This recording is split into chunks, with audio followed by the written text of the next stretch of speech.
Yes, hello. Magandang umaga po sa inyo. Papakita ko po sa inyo kung paano ang pagkuha ng sworn declaration of gross remittance income para sa mga online reseller. So, yung ginawa ko po, nag-download ako ng form sa online.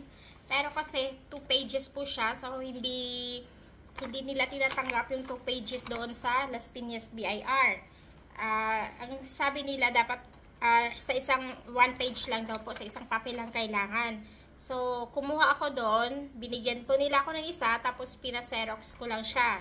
Dapat kailangan nyo po is 4 na copy.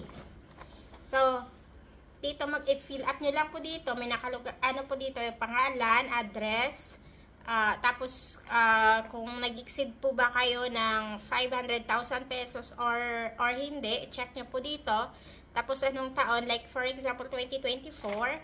So ilagay nyo po dito kung anong taon. So tapos dito kung anong halimbawa anong araw mo siya ngayon finil upan. Tapos pangalawa, ano po kayo magpa-notarize.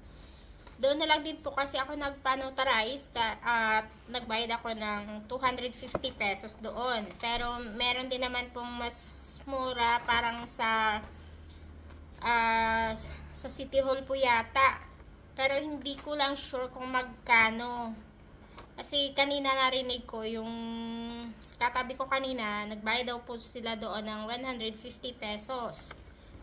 Tapos nun, so, bali, 4 siya na copy. Yung isa may iiwan doon sa nag-notarize. So, yung 3, dalhin nyo po sa BIR.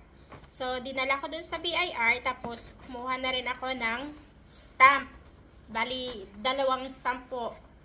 So, tapos, 3 copy po yun. So, bawat papel, yung 2 stamp, tig isa-isa. So, yung maiiwan sa BIR, yun yung isang walang stamp. Tapos, yung isang may stamp.